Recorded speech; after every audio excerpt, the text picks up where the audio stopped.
I took my wife to a friend's party. She left with my friend because he's a rich CEO. He tapped my head and said, "I'm borrowing her for the night." The next day, my cheating wife found out her key no longer fit the door, and her affair partner called her screaming, "You didn't tell me your husband is." My name's Logan Pierce, and I'm 45 years old with calluses that could sand drywall and a bank account that proves hard work still means something in this godforsaken economy. I own Pierce Custom Smokers right here in Nashville, Tennessee, where the music's loud, the tourists are louder, and everybody thinks they know barbecue until they see one of my grills. I build smokers so beautiful that grown men have literally teared up in my showroom. And I'm not talking about the kind of crying you do during a Pixar movie. I mean full-on, hand over mouth. I need a moment sobbing because they've finally found the grill of their dreams and their wives are absolutely going to murder them for spending $8 grand on it. I've got permanent grease under my fingernails that no amount of that fancy orange pumice soap can scrub out. A mortgage I paid off 3 years early because I'm allergic to owing banks' money. And 4 kids who oscillate between thinking I'm the greatest dad alive and publicly destroying me on TikTok for wearing cargo shorts to their school events. Apparently, pockets are giving divorced dad energy, according to my youngest, Grace, who's 14 and has never paid a utility bill in her life, but somehow has opinions about my fashion choices that could fill a dissertation. My wife Camilla works in corporate PR for some massive firm downtown that represents clients I can't pronounce and causes I don't understand. She's smart as hell, polished like a showroom Cadillac, and has this way of walking into a room that makes everyone sit up straighter and check if their shirt's tucked in. The woman could negotiate peace in the Middle East before lunch and still have time to color coordinate her Pinterest boards. She's also got this very specific allergy to anyone who uses the word y'all in professional settings, which in Tennessee is like being allergic to humidity. Good luck avoiding it, sweetheart. I'm the blue-collar guy who smells like hickory smoke and WD-40 even after 3 showers.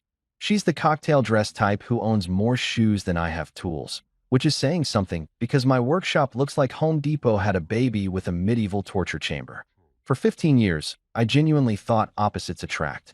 You know, that whole she completes me rom-com garbage that makes you believe love conquers all, including the fact that your wife winces every time you say ain't, and you die a little inside whenever she orders a $30 salad that's basically lawn clippings with a fancy name. Turns out opposites don't really attract.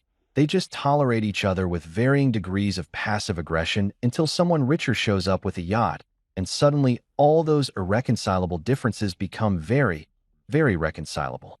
But I'm getting ahead of myself. Let me paint you a picture of my daily life before everything went sideways.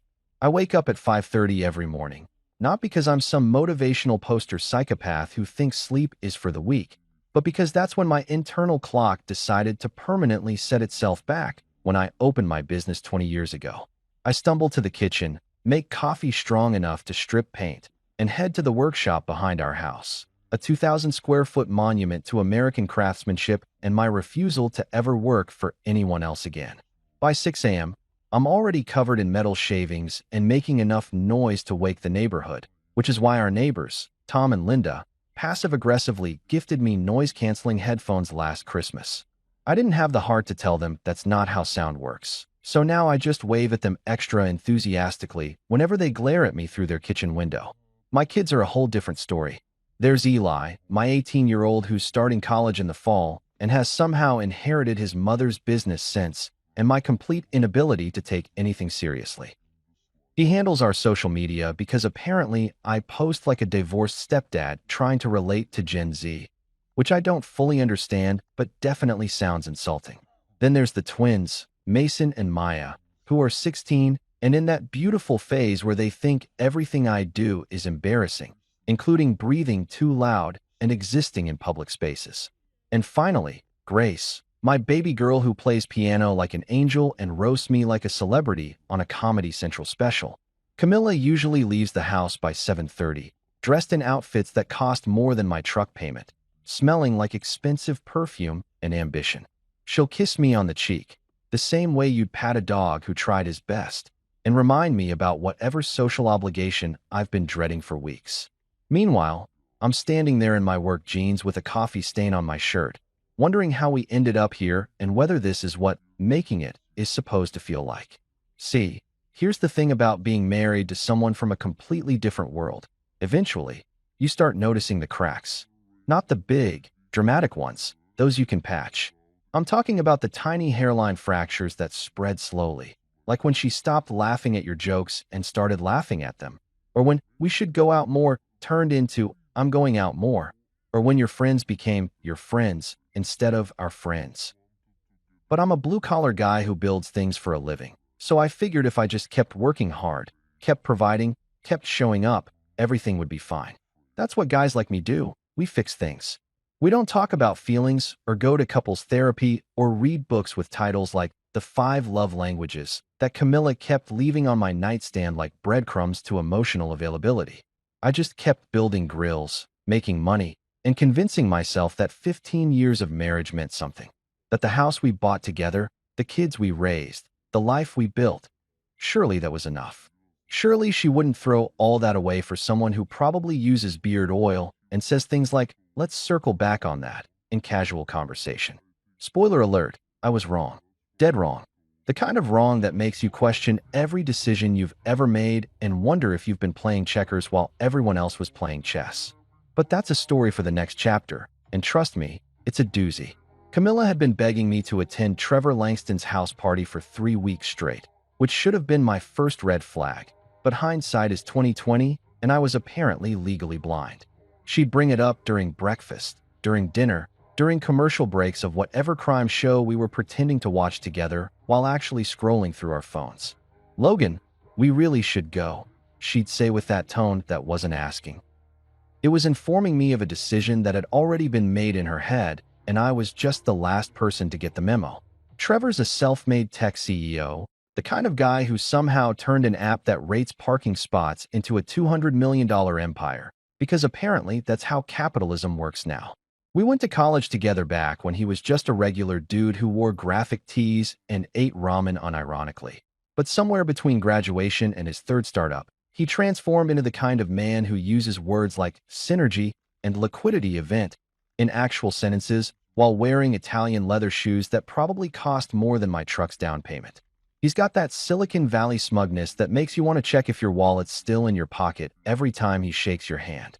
The mansion, and I'm using that word correctly because house doesn't capture the sheer audacity of this place, looked like it came with its own zip code, homeowners association, and possibly a small police force. We're talking about a property that made you question whether you'd accidentally driven onto a movie set or if rich people actually live like this. There was a circular driveway made of some kind of fancy stone that probably had an Italian name I couldn't pronounce, a fountain in the front that was taller than my workshop, and enough outdoor lighting to guide aircraft safely to landing. I showed up in my best button-down shirt. The navy one Camilla bought me 2 Christmases ago that I'd worn maybe 4 times, and what I like to call Walmart confidence, which is that specific kind of self-assurance you get from knowing your outfit cost less than $100 total, but you showered and combed your hair, so technically you're trying. Camilla, meanwhile, looked ready for the red carpet in some emerald green dress that probably had a designer's name I'd mispronounce attached to it, heels that could double as weapons, and enough jewelry to fund a small country's GDP.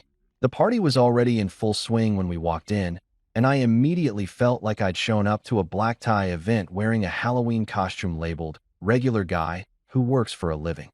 Everyone was holding champagne flutes like they were born with them attached to their hands, discussing cryptocurrency and real estate markets, and something called NFTs that I'm pretty sure is just expensive JPEG files for people with too much money. There was a guy in the corner explaining blockchain technology to 3 women who looked like they'd rather be literally anywhere else, and a couple near the 7-tier shrimp tower debating whether Aspen or Switzerland was better for skiing, which is apparently a problem normal people have. I grabbed a beer from the bar, the one Budweiser hiding behind 17 craft IPAs with names like Hoppy Thoughts and Wheat Happens, and tried to blend into the furniture. Camilla immediately floated away like a social butterfly on a mission, air-kissing people she'd definitely talked trash about in our kitchen and laughing at jokes I couldn't hear but assumed weren't that funny based on her fake laugh volume. That's when Trevor spotted me. You could see the exact moment his tech bro brain registered my presence, like software loading on a computer that's seen better days.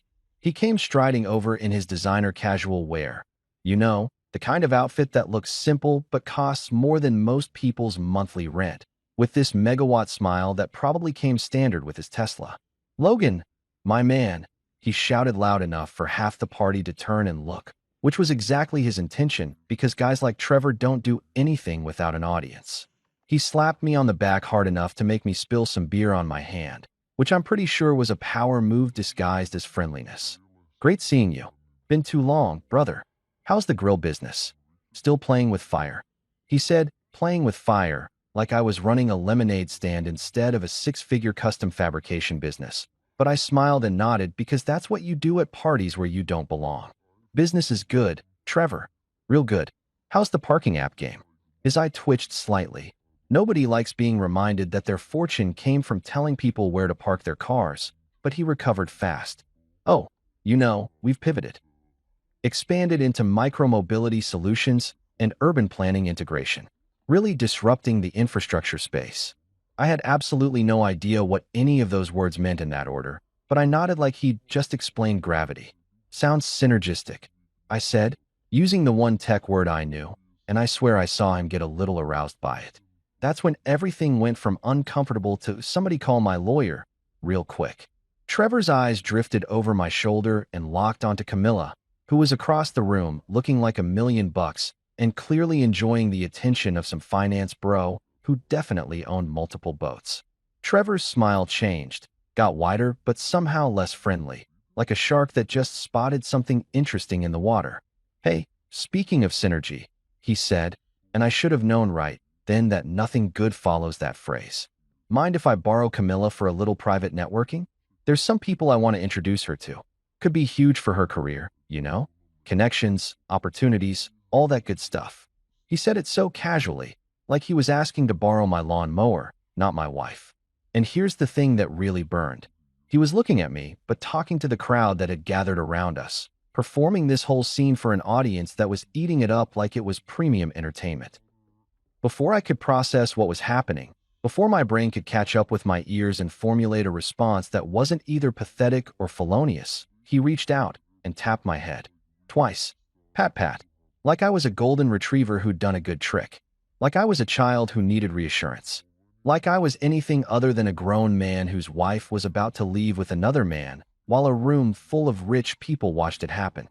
Don't worry, buddy, he said with a wink that should be illegal in 12 states. I'll take good care of her. Promise. The crowd laughed. Not like uncomfortable. Is this awkward? Laughing.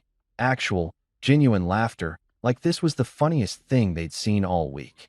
Some woman in a dress that cost more than my monthly utilities clutched her pearls and giggled. A dude in a bow tie, an actual bow tie at a house party, nudged his friend and smirked. And Camilla, my wife of 15 years. She was already walking toward Trevor with her networking smile, the one she uses when she's about to close a deal or impress a client. She glanced back at me once, just once, with an expression I couldn't quite read, but that definitely wasn't save me from this creep. I smiled, mostly because the alternative was committing aggravated assault in front of witnesses, and I looked terrible in orange jumpsuits. I raised my beer in a mock toast as Trevor put his hand on my wife's lower back. Too low to be professional, not low enough for me to make a scene without looking insane, and guided her toward the exit. They disappeared through the crowd like water flowing around rocks, and I stood there in my Walmart button-down, holding my domestic beer, getting pitying looks from people who probably thought I was the help. I stayed at that party long enough to finish my beer and watch whatever was left of my dignity circle the drain like water in a cheap motel sink. The thing about humiliation is that it doesn't hit you all at once. It's more like a slow-release poison that seeps into your bloodstream while you're standing there pretending everything's fine. I was the guy at the party everyone was suddenly very interested in, but not in the good way. More like the way people stare at a car accident they drove past, but then circle back to get a better look at. Some woman named Brittany or Bethany or something equally blonde approached me with this sympathetic head tilt that made me want to walk into traffic. That was so bold of Trevor, she said, sipping her champagne like we were discussing wallpaper choices. But you know, sometimes marriages need a little excitement. My husband and I are trying ethical non-monogamy. Very freeing. You should read The Ethical Slut. I did not want to read The Ethical Slut. I wanted to leave this party, burn my clothes, and pretend I'd never met any of these people who thought watching a man get publicly cuckolded was sophisticated entertainment. But instead, I nodded politely, excused myself to the bathroom, and seriously considered climbing out the window like a teenager sneaking out past curfew. The bathroom was bigger than my first apartment and had one of those automatic toilets that flush with the pressure of a jet engine. I splashed cold water on my face and stared at myself in the mirror that was definitely too well lit for this emotional crisis. My reflection looked tired, confused, and roughly 15 years too old to be dealing with this high school drama. When did I become the kind of man who lets another guy pat his head and walk off with his wife while a crowd of strangers laughs about it? I walked back into the party and immediately regretted not going through the window. People were whispering behind their drinks, shooting me these looks that somehow managed to be both pitying and amused. A guy in a three-piece suit actually gave me a thumbs up, like I'd just given my blessing for Trevor to take my wife on a romantic adventure. I wanted to explain that a thumbs up wasn't what I was planning to give anyone, but assault charges are expensive and I had a mortgage to not have anymore. That's when I saw it happen. Through the floor-to-ceiling windows that rich people apparently require by law, I watched Trevor's silver Porsche. Because of course he drives a Porsche, glide down the driveway with my wife in the passenger seat. She was laughing at something he said, probably some tech bro joke about disrupting the monogamy space or whatever nonsense he was selling. The taillights disappeared into the Nashville night, and I stood there holding my second beer, wondering if this was rock bottom or if there was some previously undiscovered level of pathetic I was about to unlock. I left without saying goodbye to anyone, which was easy since nobody was paying attention to me anymore. The entertainment had literally driven away. My truck felt like a sanctuary compared to that marble and money hellscape, and I sat in the parking area for a solid 10 minutes, just breathing and trying to figure out what the hell just happened. Was I supposed to call someone? The police? A therapist? My mother, who I'd never hear the end of this from. Instead, I drove home, because where else was I going to go? A bar seemed too cliché, a friend's house required explanations I wasn't ready to verbalize, and a hotel felt like admitting defeat. So I went to the one place that never judged me, never disappointed me, and never borrowed my wife for evening activities, my workshop. By 11 p.m., I was in my element, surrounded by metal, tools, and the kind of honest work that doesn't require you to make small talk or pretend everything's fine. I fired up the welder, pulled down my mask, and started working on a custom smoker order that was due next week. There's something therapeutic about welding. The sparks, the heat, the complete focus required to not accidentally fuse your hand to a piece of steel. It's pure, uncomplicated, and doesn't care about your marriage falling apart in real time. My phone kept buzzing in my pocket, but I ignored it. Probably Camilla texting some excuse about networking running late, or Trevor knowing people who could boost her career. I didn't want to read it. Didn't want to see the lies formatted in blue text bubbles with little timestamps that proved exactly when she decided our marriage was negotiable. I welded for 3 straight hours, building and fixing and creating something tangible while my personal life disintegrated like wet cardboard. My oldest son Eli wandered in around midnight, probably heard the noise, and came to investigate. He's a good kid, perceptive in that way teenagers are when they're not completely absorbed in their own drama. "Dad, you okay?" he asked, staying near the door like he wasn't sure if I wanted company or solitude. "Just working," I said, lifting my mask. "Can't sleep." He nodded slowly, processing something in that quiet way he does.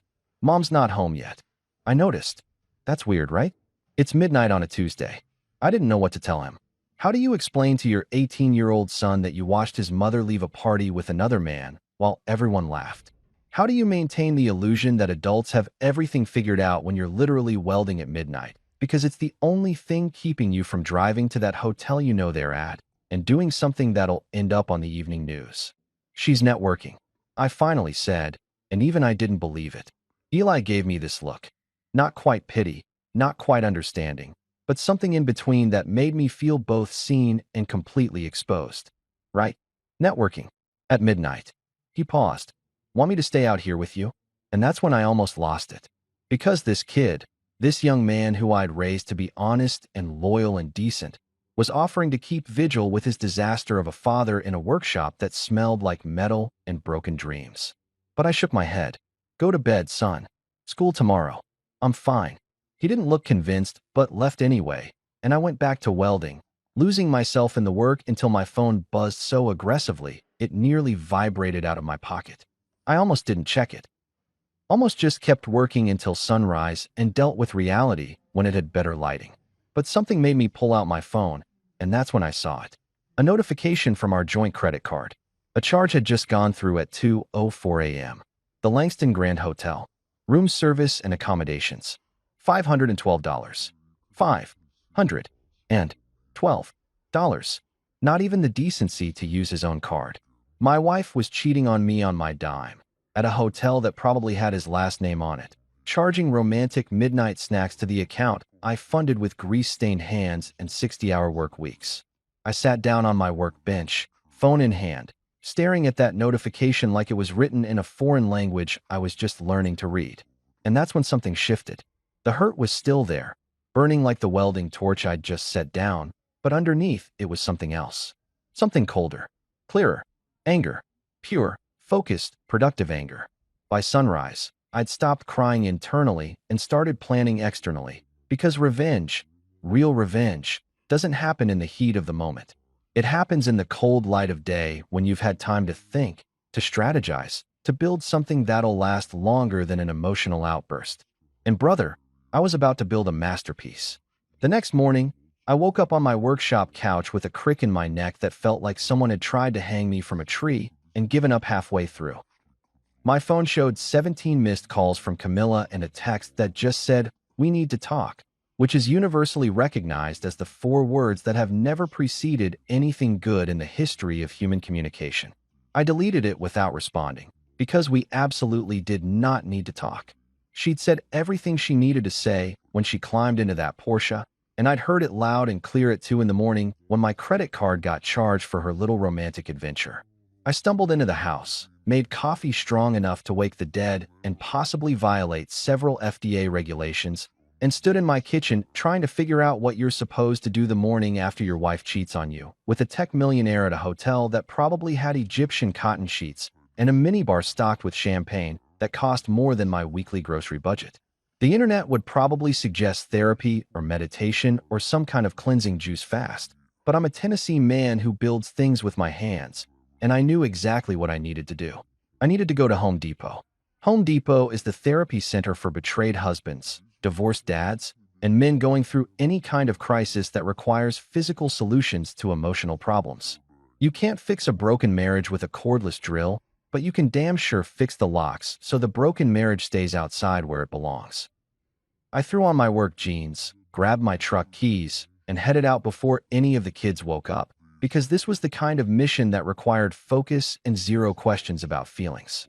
The parking lot was already half full at 7:30 on a Wednesday morning, which tells you everything you need to know about how many men in Nashville are dealing with problems that require lumber, power tools, or industrial-strength solutions. I walked through those automatic doors like a man on a mission, past the seasonal display of grills that couldn't hold a candle to my custom builds, and headed straight for the lock and key section. Here's what nobody tells you about shopping for locks when you're running on 3 hours of sleep and weaponized spite. There are way too many options. Deadbolts, keyed entry locks, smart locks, keypad locks, locks that connect to your phone and probably judge your life choices.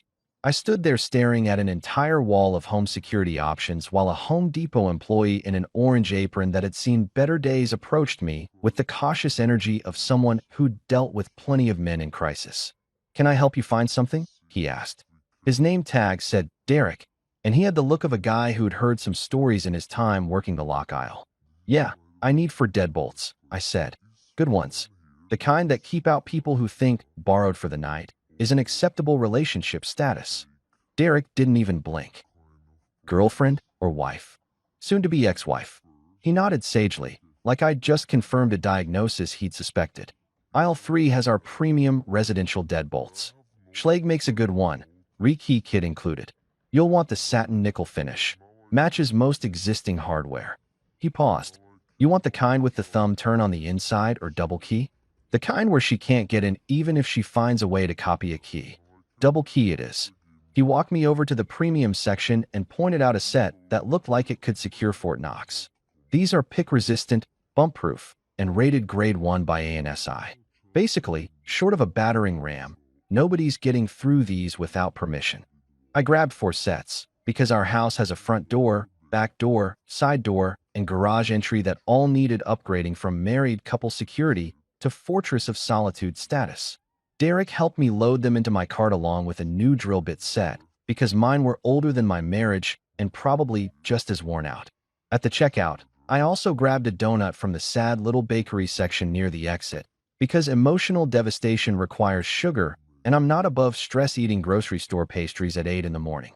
The cashier, a woman in her 50s with glasses on a chain and the energy of someone who'd been working retail long enough to develop psychic abilities, scanned my items with knowing eyes. "Rough morning?"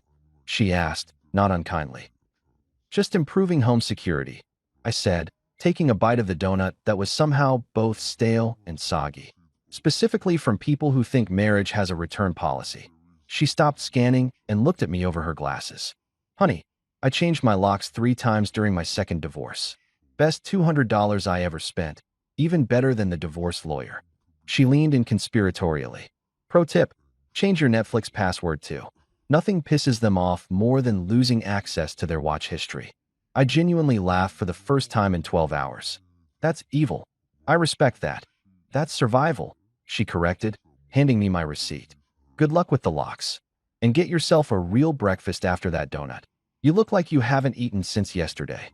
By noon, I was back home with my arsenal of locks and a breakfast sandwich I'd grabbed at McDonald's because the cashier was right. I needed actual food. Eli was in the kitchen making himself cereal when I walked in carrying bags from Home Depot like they contained classified documents. "Dad, where were you?" he asked, looking up from his phone where he was probably scrolling through TikTok or whatever social media platform the kids use to avoid real human interaction. "Hardware store. Want to help me with a project?" He looked at the bags, then at me, and I watched his teenage brain put together the pieces. "Mom gone all night. Dad buying locks." The math wasn't complicated. "What kind of project?"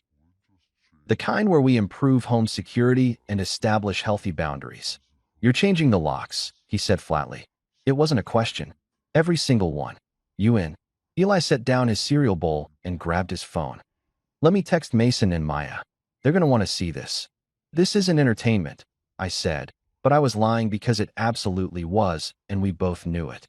"Dad, Mom went to a party with you last night and didn't come home. She's still not here. Trevor Langston is all over your workshop computer search history. Don't look at me like that." I needed to use the printer. "You're changing the locks because she cheated, and honestly, I'm here for it. This is the most interesting thing that's happened in our family since Maya accidentally dyed the dog blue." The kid had a point. And also apparently I needed to clear my browser history better. "Grab the drill from the workshop. And maybe don't tell your siblings the exact details until I figure out how to explain this without sounding like a bitter divorced dad stereotype." Too late. Already texted them. Mason says savage, and Maya says finally. She never liked Mom's friends anyway. By 12:30, we were installing the first lock on the front door, and I was explaining to Eli how deadbolts work while he filmed parts of it on his phone for what he claimed was educational purposes, but I suspected was future TikTok content. The twins showed up and immediately understood the assignment. Mason grabbed tools without being asked, and Maya made a Spotify playlist titled New Locks, New Life that was entirely breakup songs from the 2000s. "What's Mom gonna say?" Eli asked as we finished the second lock on the back door, both of us sweating in the Tennessee heat that had decided noon was a great time to hit 90 degrees. "Hopefully nothing," I said, testing the new key in the deadbolt. It turned smooth as butter, locked solid as my resolve. "She'll be outside." We laughed harder than 2 men and 2 teenagers should laugh while installing boundaries for the first time in 15 years, but there was something cathartic about it. Something right. I was taking control of the one thing I could control, my own damn house that I'd paid for with my own damn money. By 3 p.m., every lock in the house was changed, and I had 4 new keys that only my kids and I possessed.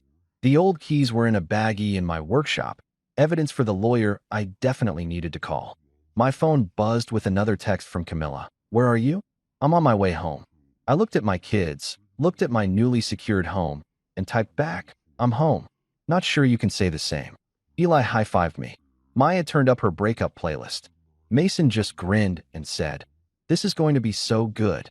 And for the first time since last night, I agreed. That evening, around 6:30, I was sitting on my front porch in my favorite weathered rocking chair with a cup of coffee that had gone lukewarm about an hour ago. But I was drinking it anyway, because wasting coffee felt wrong even when your entire life was falling apart. The kids were inside pretending to do homework, but actually watching the drama unfold through the living room window like it was their own personal reality TV show. I told them to stay inside no matter what happened, which of course meant they were absolutely going to watch everything and probably live tweeted if I wasn't careful. I saw Camilla's white BMW turn onto our street before I heard it. And there's something poetic about watching your cheating wife drive home in a luxury car you helped pay for after she spent the night with another man. The car pulled into the driveway with the kind of confidence that comes from someone who genuinely believes they've done nothing wrong, or at least nothing they can't explain away with enough corporate buzzwords and strategic deflection. She stepped out of the car looking like she'd just finished a walk of shame photo shoot for a magazine that catered to women who make terrible decisions but do it in expensive clothing. Last night's makeup was smudged around her eyes in that way that screams, "I definitely slept, but not at home." Her hair was doing that thing where it's trying to maintain professional volume, but has given up halfway through. And this is the detail that really sent me. She was wearing Trevor's blazer, not draped over her shoulders in some romantic gesture, but actually wearing it like she'd gotten cold at his place, and he'd offered it like they were in a teen movie from the 90s. The blazer probably cost more than my truck's transmission replacement last year, and seeing it on my wife as she strutted up the walkway in her heels from last night made something in my chest feel like I'd swallowed broken glass. But I took another sip of my terrible lukewarm coffee and waited, because the best part of a mousetrap is watching it work. She walked up to the front door with her purse in one hand and her phone in the other, probably still texting Trevor about how amazing their night was, or whatever people who ruined 15-year marriages talk about the morning after. She didn't even look at me sitting there on the porch, which was very typical Camilla. When she's decided you're not worth her attention, you become invisible. She just went straight for the door, dug her keys out of her designer purse that cost more than most people's monthly rent, and slid her key into the lock. Nothing happened. She jiggled it a little, probably thinking she'd gotten the wrong key, even though she'd used that same key approximately 5,000 times over the past 10 years since we'd last changed the locks. She pulled it out, looked at it like it had personally betrayed her, and tried again. Jiggle. Twist. More aggressive jiggling. Still nothing, because those grade 1 Schlage deadbolts don't care about your urgency or your confusion or the fact that you think this is still your house. "Logan, the lock's jammed," she called out, not even turning to look at me, just assuming I'd jump up to fix whatever problem was inconveniencing her, because that's what I'd done for 15 years. "Nope," I said, taking another sip of my coffee and rocking gently in my chair like I was watching a sunset instead of my marriage implode in real time. It's just finally learned self-respect. That got her attention. She spun around so fast I'm surprised she didn't snap an ankle in those heels. And her face went through about 6 different emotions in 3 seconds. Confusion, realization, anger, indignation, more anger, and then this weird attempt at playing the victim that didn't quite land because she was literally wearing another man's jacket. "What are you talking about? Why won't my key work?" "Because it's not your key anymore. Changed all the locks this morning." "Well, me and Eli did it together. Good father-son bonding activity, really. He learned about home security. I learned about establishing boundaries. Very educational." I watched her process this information, and you could actually see the moment her brain shifted from confused wife mode to corporate PR crisis management mode. Her posture changed, her expression smoothed out, and when she spoke again it was in that calm, reasonable voice she uses with difficult clients who don't understand why their company's reputation is in the toilet. "Logan, that's illegal. You can't just lock me out of my own house. We need to discuss this like adults. Whatever you think happened last night." "Oh, I don't think anything happened," I interrupted, setting my coffee mug down on the porch railing. "I know exactly what happened.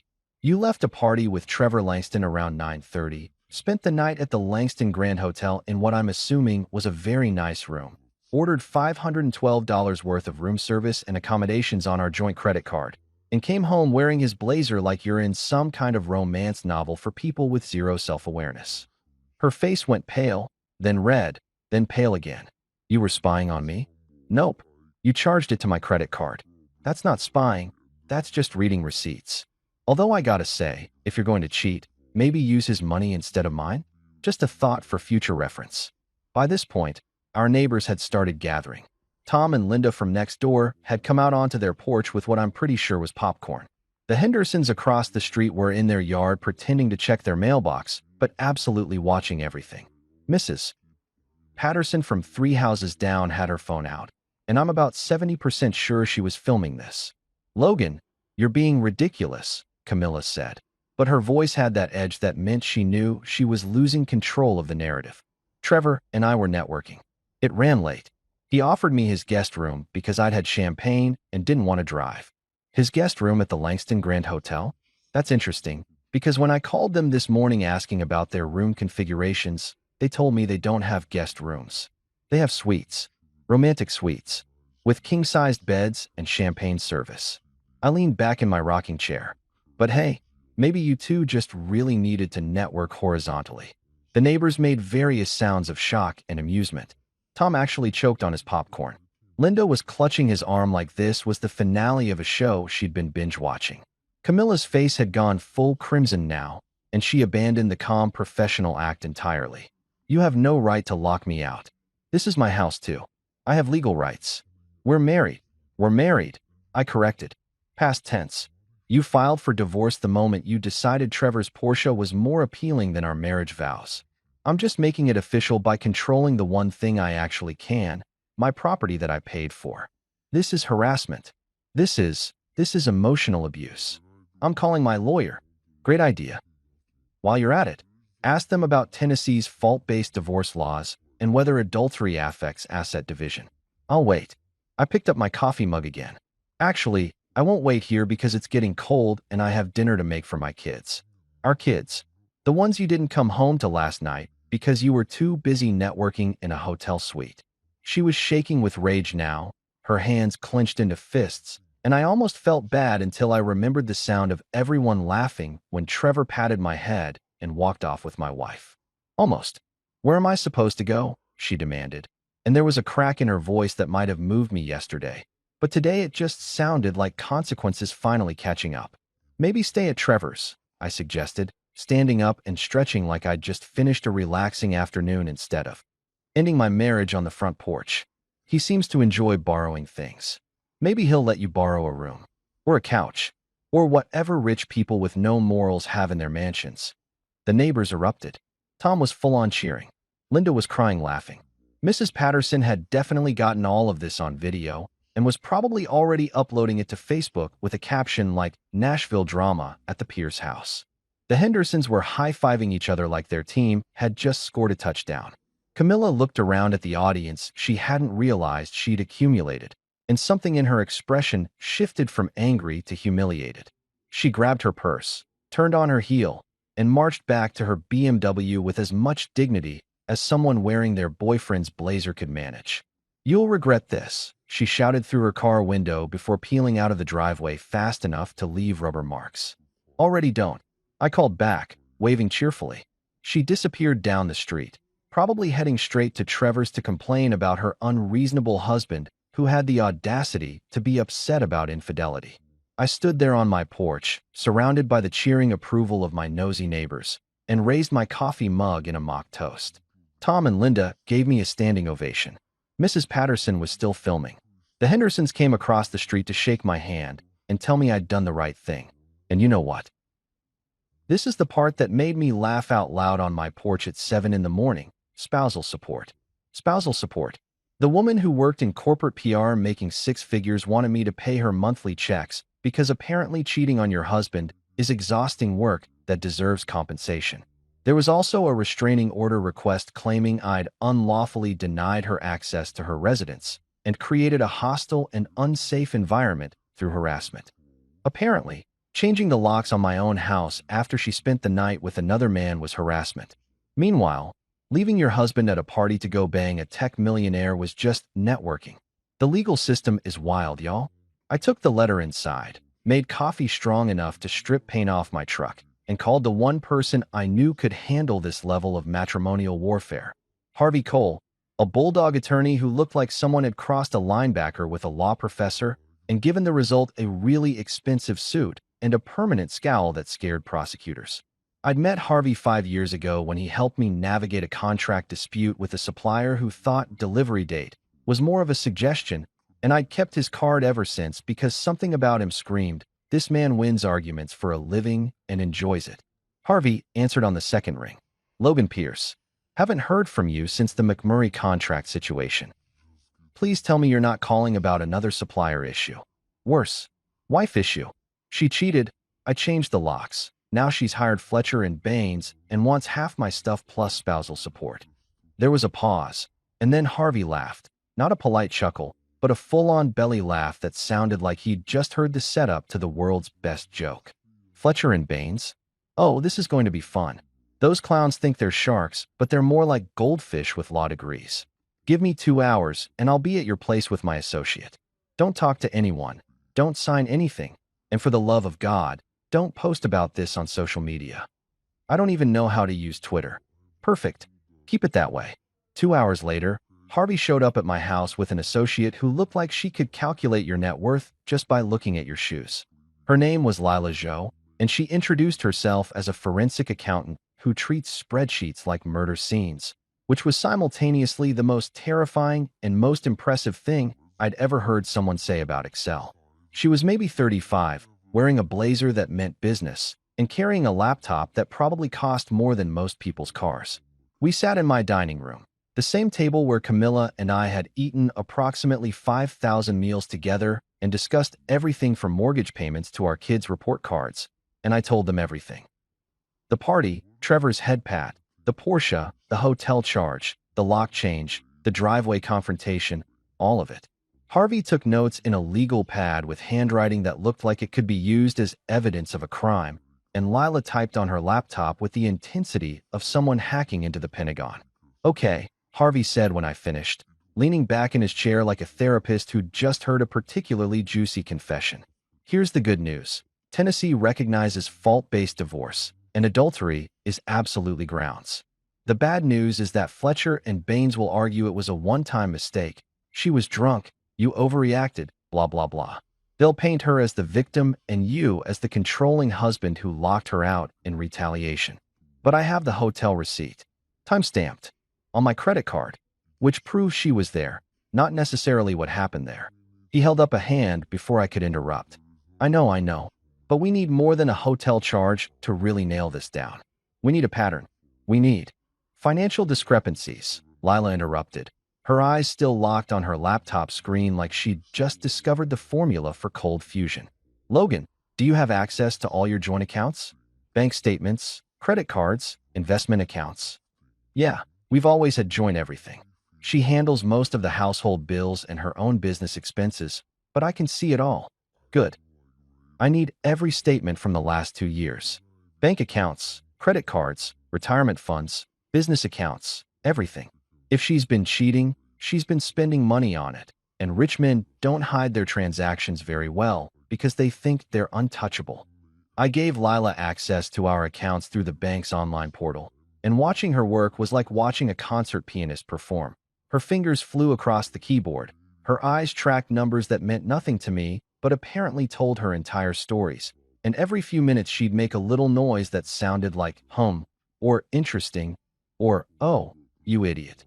After about 45 minutes of this, she stopped typing, sat back, and looked at Harvey with an expression that I can only describe as Christmas morning mixed with finding $20 in your coat pocket.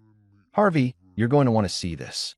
She turned her laptop around, and even though I'm not a forensic accountant who treats spreadsheets like murder scenes, even I could see what she'd found. Highlighted in yellow were dozens of transactions over the past 18 months. Hotels, restaurants, cash withdrawals, transfers to an account I didn't recognize, and a series of payments to something called TL Holdings LLC. "TL Holdings," I said slowly. "Trevor Langston? Give the man a prize," Lila said, pulling up another screen.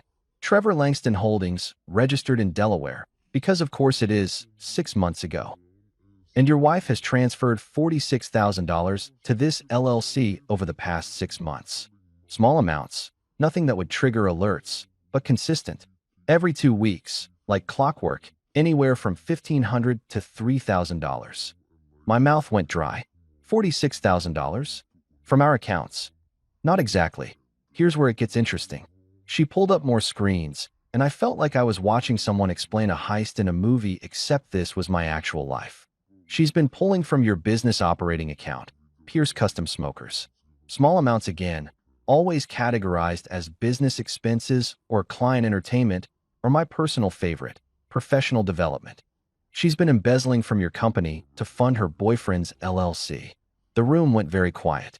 Harvey was reading the screen with the kind of focus usually reserved for defusing bombs, and I was trying to process the fact that my wife hadn't just cheated on me. She'd been systematically stealing from my business to help her boyfriend's startup or investment fund or whatever rich people do with LLCs registered in Delaware.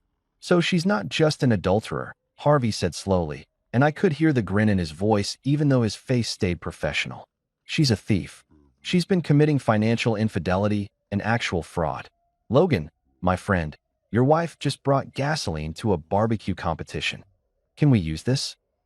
I asked, my voice barely above a whisper because I was afraid if I spoke too loud this would all turn out to be a dream. Use it. Lila laughed, closing her laptop with the satisfaction of someone who'd just solved a murder cold case. We're going to hang her with it. She's stolen from a marital asset to fund her boyfriend's business. That's embezzlement, breach of fiduciary duty, and it completely torpedoes any claim she has to spousal support or equal asset division. Harvey stood up and started pacing my dining room like a lawyer who'd just realized he was about to win the easiest case of his career. We file for divorce on grounds of adultery, cite the financial fraud, demand full restitution plus damages, and ask for full ownership of the business since she's been stealing from it. Fletcher and Baines will try to negotiate, but they've got nothing. Their client is a cheating embezzler who stole from her husband to fund her boyfriend's company. No judge in Tennessee is giving her a dime. What about the house? I asked. You keep it. She forfeited any claim when she committed fraud. Plus, you've got 4 kids who live here. Courts favor stability for children. He grinned, and it was the kind of grin that made me glad he was on my side. Logan, by the time we're done, she'll be lucky to leave this marriage with her yoga mat and her dignity. And honestly, I'm not sure about the dignity. Lila packed up her laptop and handed me her card. I'll need a few days to compile everything into a report, but this is airtight. She's done. Cooked. Finished. After they left, I sat in my dining room staring at the table where my marriage had died approximately 24 hours ago and realized something. I'd come into this fight thinking I was just a blue-collar guy who'd been humiliated by his wife and her rich boyfriend. But it turned out I was actually a business owner whose wife had committed fraud, and that changed everything. I called Eli down from his room. Want to learn about forensic accounting? Is this about mom stealing money? How did you? Thin walls, Dad. Also, I may have been listening from the stairs. So she's screwed. Thoroughly. Good, he said, and we high-fived like we'd just won the Super Bowl, which, in a way, we had. Here's the thing about being a blue-collar business owner that nobody tells you. Sometimes you get so caught up in the actual work of building and creating and managing that you forget to pay attention to the business side of your business. I'm a guy who's most comfortable with a welding torch in my hand and grease under my fingernails, not sitting in boardrooms discussing mergers and acquisitions like I'm some kind of corporate shark. So when my manufacturing division merged with Trevor Langston's logistics startup about 18 months ago, I basically signed the papers my accountant told me to sign, shook hands with a bunch of suits, and went back to my workshop to build grills because that's what I actually enjoy doing. The merger made sense at the time. Trevor's company handled distribution and logistics for tech hardware, and my custom fabrication business needed better supply chain management to scale up production. His team knew technology and shipping routes. My team knew how to build things that didn't fall apart.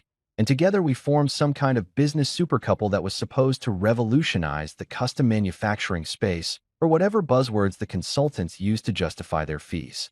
I retained 51% ownership because I'm not an idiot and my lawyer at the time insisted on maintaining controlling interest, but I'd basically been a silent partner ever since.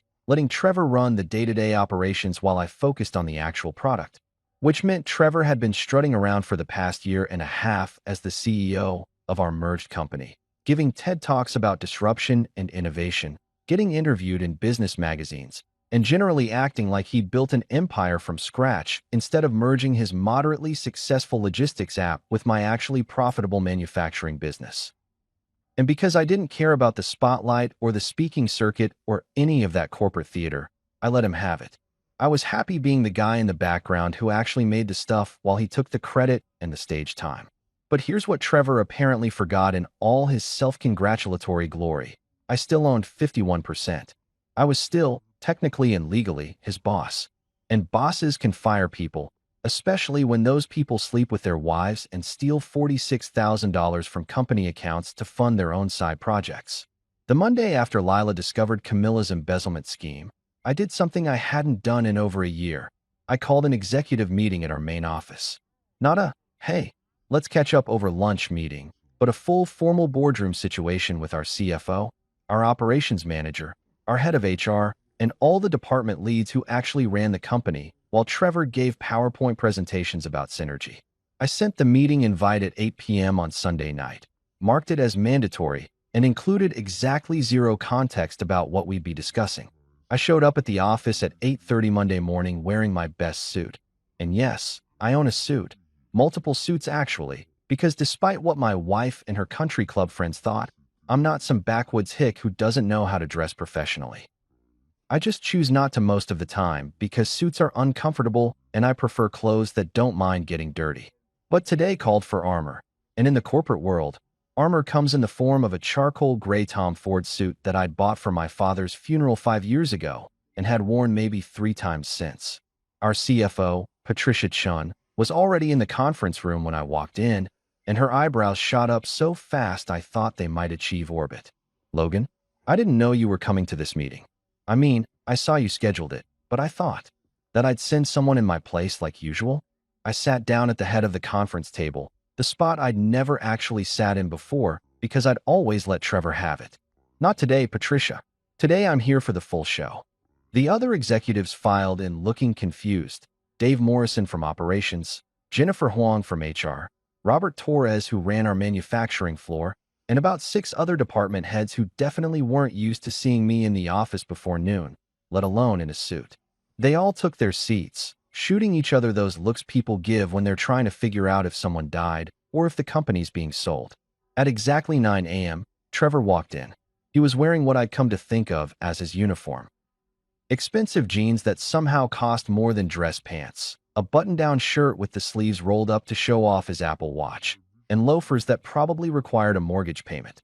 His hair was styled in that deliberately messy way that takes 30 minutes and 6 products to achieve, and he had his phone in his hand because God forbid he go 15 seconds without checking his email or his stock portfolio or whatever app tells rich people how rich they are.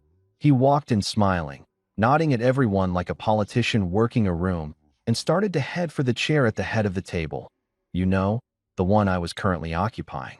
He stopped mid-stride when he saw me sitting there, and I watched confusion flicker across his face before his PR training kicked in and he smoothed it into a professional smile.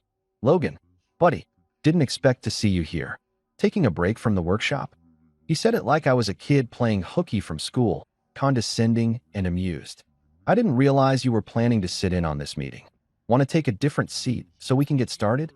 Nope, I said, leaning back in my chair like I owned the place, which, fun fact, I did. I'm good right here. You can sit over there. I gestured to an empty chair about halfway down the table, the kind of seat middle management occupies. Trevor's smile tightened, but he recovered quickly and sat down, probably assuming this was some kind of power play that would be over in 5 minutes, and we'd all go back to pretending he ran everything. He set his phone on the table face up and folded his hands like a man who'd been to 1,000 meetings and was confident he'd survive 1,000 more. All right, everyone, I said, looking around the table at faces that ranged from confused to intrigued to, in Patricia's case, deeply concerned because she'd clearly done enough math to figure out why I might suddenly be interested in attending meetings. Thanks for coming on short notice. I know I don't usually show up to these things, and I appreciate everyone's patience, while I've let Trevor handle the day-to-day operations. But something's come to my attention that requires immediate action. What's going on? Trevor asked, and there was an edge to his voice now, a crack in the confident facade. Is there a problem with the quarterly numbers? Because I can explain. Oh, there's definitely a problem, I interrupted, pulling out a manila folder that Lila had prepared for me, thick with printouts and documentation that could probably be used as a murder weapon if you threw it hard enough. But it's not with the quarterly numbers. It's with you. The room went dead silent. Jennifer from HR sat up straighter, her hand moving toward her own folder like she was preparing to take notes on what was clearly about to be the most interesting meeting of her career. Patricia closed her laptop slowly, and I could see her mentally updating her resume. I'm sorry, Trevor said, trying to laugh it off. Logan, if this is about. It's about a lot of things, actually. I opened the folder and slid a stack of papers across the table toward him. It's about you sleeping with my wife. It's about her transferring $46,000 from our company operating account to your personal LLC. It's about you using company resources for personal benefit. And it's about you apparently forgetting who actually owns this company. Trevor's face went white, then red, then some color that doesn't exist in nature. He looked down at the papers in front of him, bank statements, transfer records, hotel receipts, all highlighted and annotated by Lila's forensic accounting magic. And I watched his brain try to calculate a way out of this that didn't end with him being escorted out by security. Logan, listen, I can explain, he started, but I held up my hand. I don't want explanations. I want you gone. Effective immediately, you're terminated for breach of ethics, misappropriation of company funds, and general douchebaggery, which I'm pretty sure violates at least 3 sections of our employee handbook. I looked at Jennifer. That's a legal termination ground, right? The first 2 definitely are, she said, trying not to smile. The third one is more of a bonus. Trevor stood up so fast his chair rolled backwards and hit the wall. You can't fire me. I built this company. I'm the CEO. You were the CEO. I corrected, standing up myself because this moment deserved to be face-to-face. Of a company I own 51% of, which makes you an employee. An employee who slept with his boss's wife and stole from the company. So yeah, I absolutely can fire you, and I'm doing it right now, in front of witnesses, so there's no confusion later. I gestured to Dave Morrison, our operations manager, who looked like he was trying not to throw a party right there in the conference room. Dave, you're interim CEO until we hire someone who understands that sleeping with employees' spouses is bad for company culture. Patricia, freeze all of Trevor's access to company accounts and systems. Jennifer, please have security escort Mr. Langston out of the building and ensure he returns all company property, including that laptop he's probably got loaded with confidential information. Trevor was sputtering now, looking around the room for support that absolutely wasn't coming because, as it turned out, nobody actually liked him. They'd tolerated him because they thought he was in charge, but now that the curtain had been pulled back, every face around that table showed some variation of satisfaction. This is insane, he shouted, grabbing his phone off the table. I'll sue you. You'll what? Sue me for firing you after you committed fraud. I smiled, and it felt good. Go ahead. My lawyer would love that. Please return any borrowed property on your way out, including my wife's dignity. Although honestly, I'm not sure we can get that back at this point. Security arrived. 2 guys named Marcus and Jeff who I'd personally hired 3 years ago and who'd always been cool to me when I came through the building. They walked in looking professional and maybe slightly excited to finally have something interesting to do besides check badges and eat donuts in the lobby. Trevor looked at them, then at me, then back at the security guards like he was waiting for someone to tell him this was a prank. When nobody did, he grabbed his jacket off the back of his chair and headed for the door, muttering under his breath just loud enough for the whole room to hear. You didn't tell me your husband is the owner. And that, right there, was the most beautiful sentence I'd ever heard. Music to my ears. Symphony-level composition. I should have recorded it and made it my ringtone. The door closed behind Trevor and his security escort, and the conference room erupted in whispers and barely suppressed grins.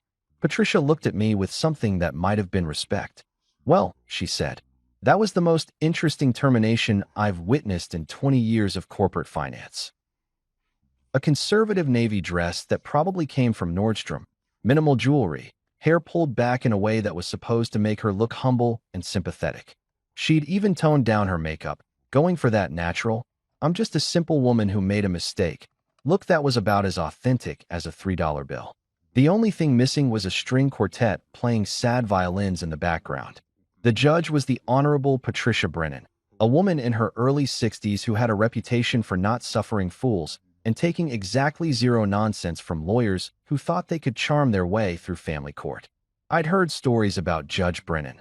She'd once made a cheating husband pay his wife's legal fees after he showed up to court in a Ferrari he'd bought with marital assets, and she'd held another guy in contempt for lying about his income while wearing a Rolex that cost more than most people's houses. Basically, she was the last person you wanted presiding over your case if you were guilty, and the best person if you weren't. "All rise for the Honorable Judge Brennan," the bailiff announced, and we all stood up like kids at school assembly while she swept in and took her seat behind the bench with the energy of someone who'd already had 3 cups of coffee and zero patience for drama. "Be seated," she said, adjusting her glasses and looking at the case file in front of her like it personally offended her. "This is the matter of Pierce versus Pierce, dissolution of marriage. I've reviewed the initial filings, and I have to say, this is quite the interesting case. Mr. Fletcher, your client is seeking spousal support and equal division of assets despite," she flipped through some pages, "multiple allegations of adultery and financial impropriety. You want to explain that to me?" Marcus Fletcher stood up with the kind of confidence that comes from winning cases through sheer force of expensive suits and Southern charm. "Your Honor, my client made a mistake. A single mistake during a difficult period in her marriage. She attended a business function with a colleague. They had too much to drink, and she made a poor judgment call. However, Mr. Pierce responded by unlawfully evicting her from the marital home, publicly humiliating her in front of their neighbors, and refusing any attempt at reconciliation or couples counseling." Judge Brennan looked at him over her glasses. "A single mistake? That lasted all night? At a hotel?" "Your Honor, my client stayed in a separate room. In a hotel that, according to the credit card statement I'm looking at, charged 1 suite with 1 bed." She turned to Harvey. "Mr. Cole, I assume you have something to say about this?" Harvey stood up like he'd been waiting his whole life for this moment. "Your Honor, we have substantial evidence that Mrs. Pierce's single mistake was actually part of an ongoing affair with Mr. Trevor Langston, CEO of a tech company that merged with my client's manufacturing business. Furthermore, we have documented proof that Mrs. Pierce embezzled $46,000 from the marital business account over a 6-month period, transferring those funds to an LLC owned by Mr. Langston." The courtroom went quiet except for the sound of Camilla's sharp intake of breath and the rustle of Marcus Fletcher's papers as he frantically searched for something that would counter what Harvey just said. He came up empty, which was delicious to watch in real time. "Embezzlement." Judge Brennan's eyebrows went up. "That's a serious accusation, Mr. Cole." "It's a serious crime, Your Honor." Harvey nodded to Lila, who stood up and approached the bench with a binder that was thicker than a phone book.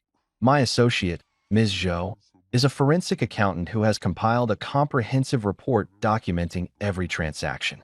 Bank transfers, hotel charges, cash withdrawals, all of it traced directly from Pierce Custom Smokers' operating account to TL Holdings LLC, which is owned and operated by Trevor Langston." Judge Brennan took the binder and started flipping through it, and I watched her expression shift from mildly interested to seriously concerned to what I can only describe as judicially pissed off. She spent about 5 minutes reading while the entire courtroom sat in silence, and you could hear Marcus Fletcher's career deflating like a sad balloon. "Mr. Fletcher," Judge Brennan finally said, setting the binder down with enough force to make everyone jump slightly. "Your client stole $46,000 from her husband's business to fund her boyfriend's company. That's not a mistake. That's fraud." "Your Honor, if I may," Fletcher tried, but Judge Brennan held up her hand. "You may not. I'm not finished." She turned to Camilla, and if looks could convict, my soon-to-be ex-wife would have been serving life without parole.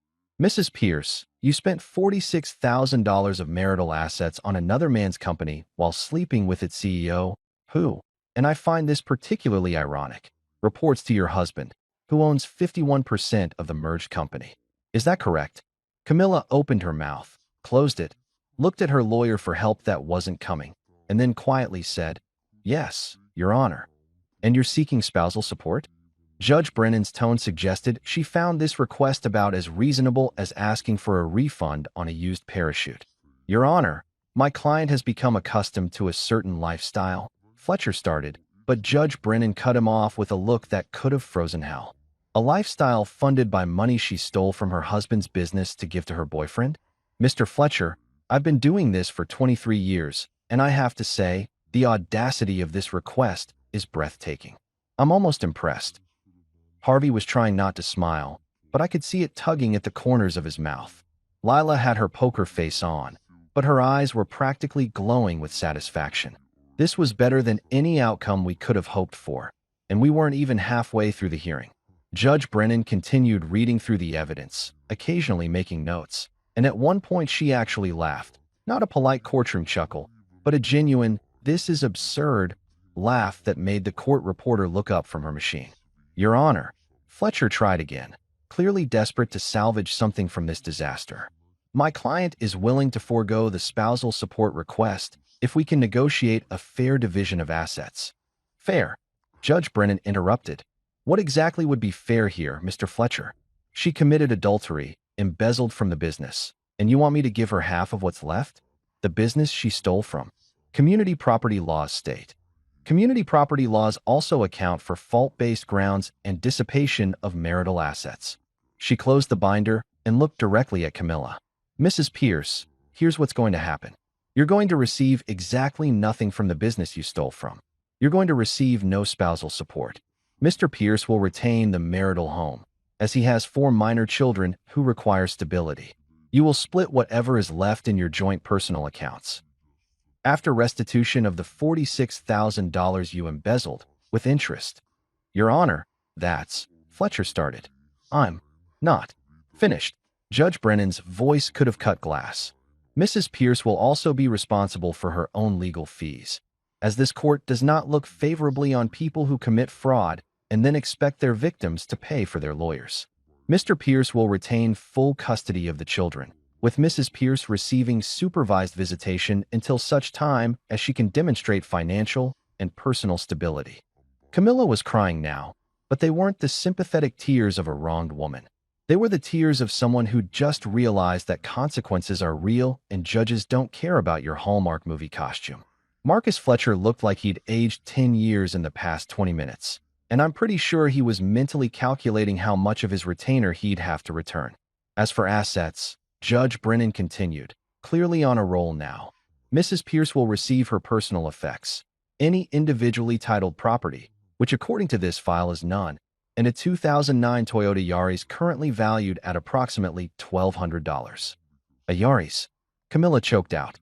"I drive a BMW. "You drove a BMW," Judge Brennan corrected, "which was titled in your husband's name as a company vehicle.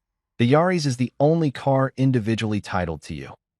Perhaps you should have thought about vehicle ownership before committing adultery and embezzlement." Even the bailiff was struggling to keep a straight face at this point. Harvey was writing notes on his legal pad, probably documenting this moment for his highlight reel.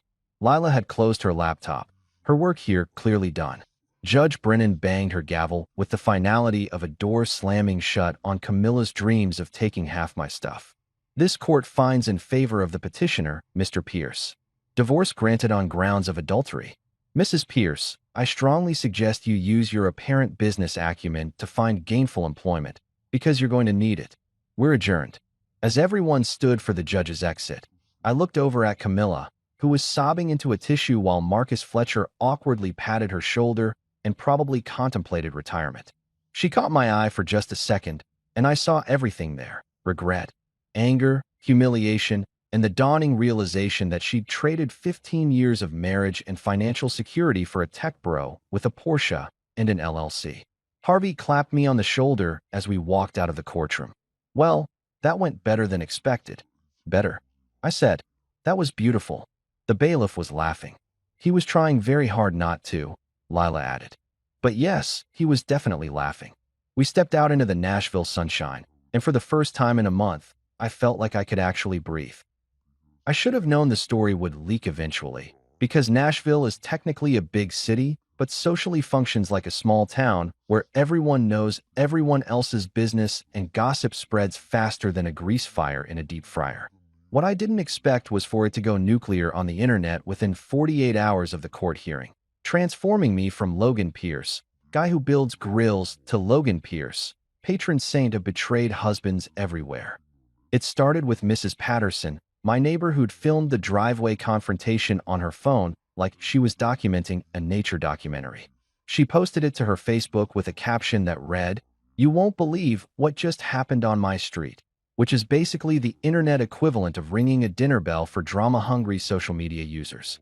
Within 6 hours, that video had been shared 3,000 times, picked up by a local Nashville gossip Instagram account called Music City Tea, and somehow made its way to Twitter, where it got picked up by one of those accounts that posts viral videos with commentary. But the video was just the appetizer. The main course came when someone, I'm guessing one of the court employees who really needed to review their confidentiality agreements, leaked details about the divorce hearing to a blogger who runs a site called Tennessee Justice Watch that covers interesting court cases.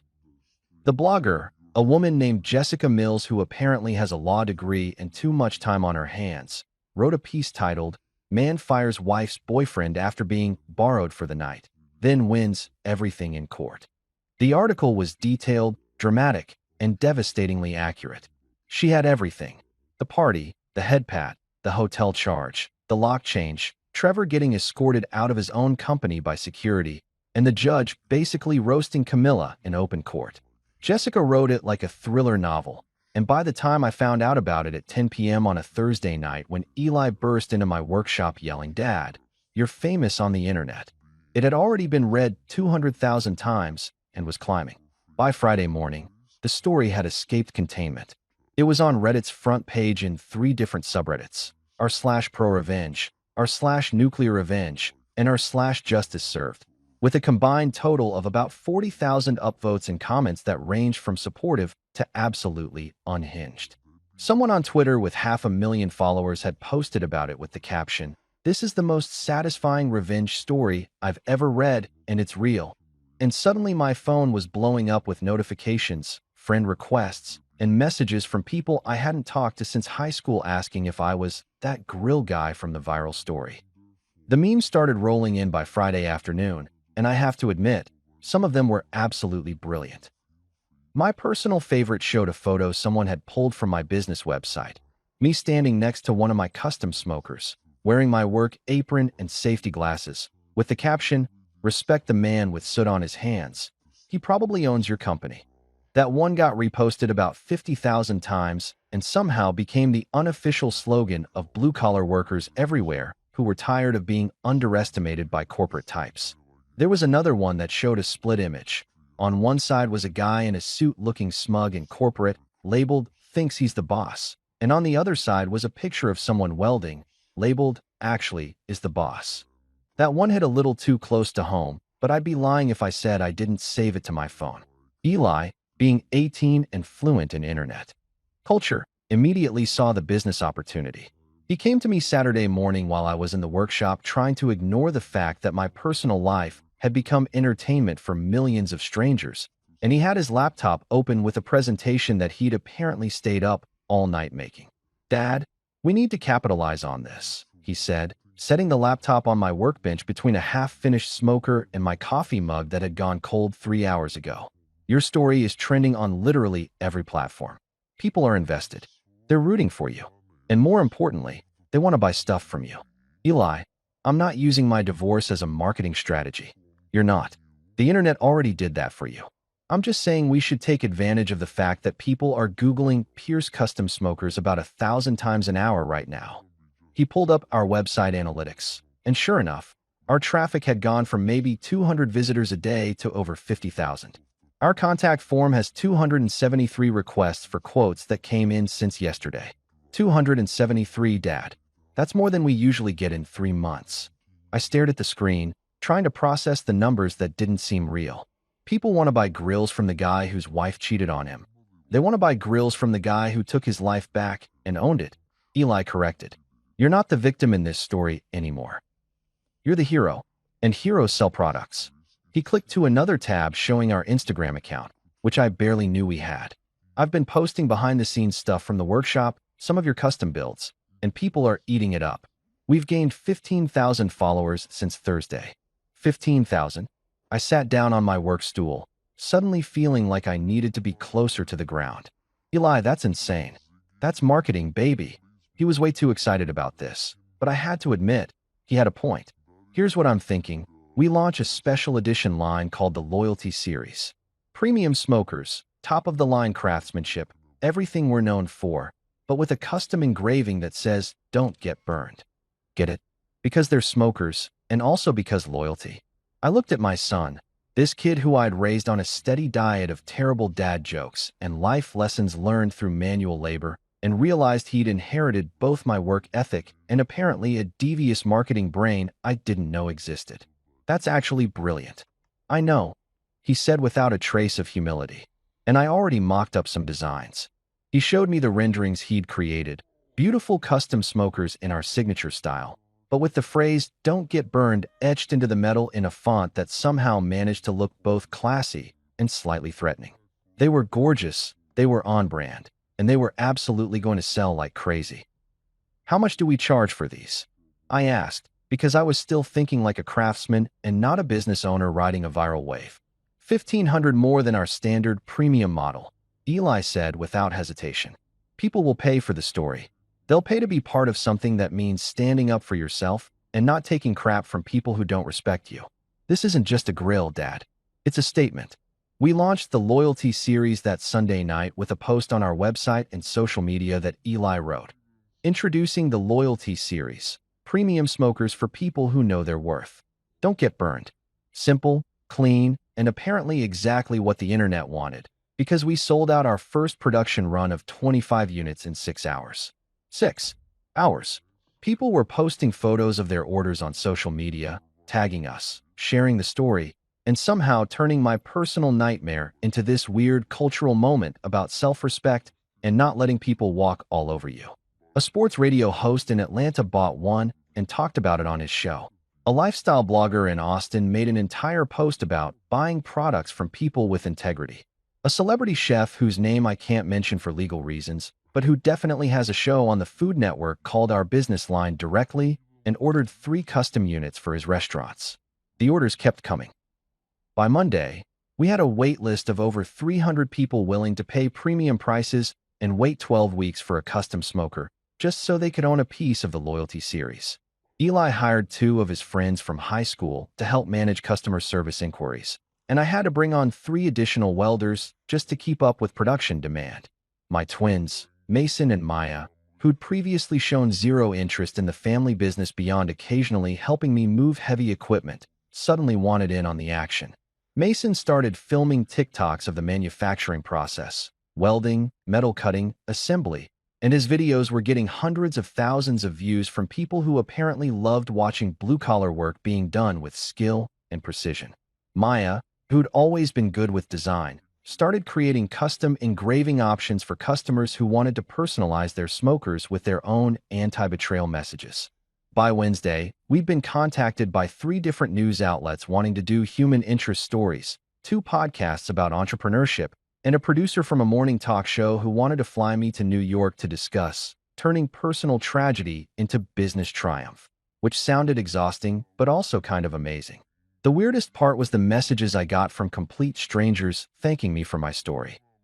Men and women both, people who'd been cheated on or disrespected or underestimated, telling me that reading about what happened made them feel like maybe they could stand up for themselves too. A guy in Oregon told me he finally left his toxic job after reading about me firing Trevor. A woman in Florida said she filed for divorce from her husband of 20 years after seeing that people could survive and even thrive after their marriages ended. I wasn't trying to be inspirational. I was just trying to survive. But apparently, sometimes survival looks like inspiration from the outside. Even Grace, my youngest, who usually found everything I did embarrassing, came to me after school one day and said, "Dad, the kids at school think you're cool now. They're calling you the revenge dad. Is that weird?" Super weird, I admitted. But I'll take it. Pierce Custom Smokers went from a solid local business, doing maybe $500,000 a year in revenue, to a viral sensation, doing 3 times that in a single quarter. We had to move to a bigger facility, hire actual office staff, and I had to accept that I wasn't just a guy with a workshop anymore. I was running an actual company that people cared about. And every single smoker we sold had that engraving, "Don't get burned." It was petty, it was perfect, and it was proof that sometimes the best revenge isn't just living well. It's building something so successful that everyone who doubted you has to watch you win. Camilla was apparently not thrilled about any of this. According to a mutual friend who told me she'd complained that I was exploiting our private matters for profit, which was rich coming from someone who'd literally stolen $46,000 from me to fund her boyfriend's business.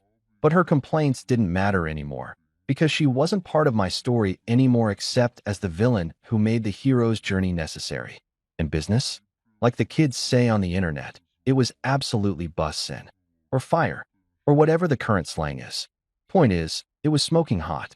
6 months later, life smells like hickory smoke and freedom, which is a significant upgrade from expensive perfume and resentment. I wake up every morning without that knot in my stomach that comes from living with someone who's secretly planning their exit strategy, and honestly, that alone is worth more than any settlement I could have gotten in court. Camilla's renting a 1-bedroom apartment near the interstate, the kind of place where the walls are so thin you can hear your neighbor's life choices in surround sound. She's working for a smaller PR firm now. Turns out embezzling from your husband's company and having an affair with a client doesn't look great on your corporate resume. And according to Grace, who reluctantly does her court-mandated visitations, Mom spends most of her time rediscovering herself through yoga classes and wine that comes in boxes instead of bottles. It's a whole journey, apparently. Trevor's selling yachts in Miami under a slightly modified last name because his reputation in Nashville tech circles is basically radioactive after getting fired for sleeping with his business partner's wife and facilitating embezzlement. Karma came for him with a sunburn and a significantly smaller bank account. And I'm not saying I check his LinkedIn profile occasionally to watch his professional descent, but I'm also not saying that. My kids are absolutely thriving in ways I didn't expect. Eli's running our marketing and social media full-time now, turning down college scholarships because he's making more money managing our viral brand than most graduates make in their first jobs. The twins are in their junior year, and Mason started a YouTube channel about manufacturing that somehow has 200,000 subscribers who love watching him explain welding techniques.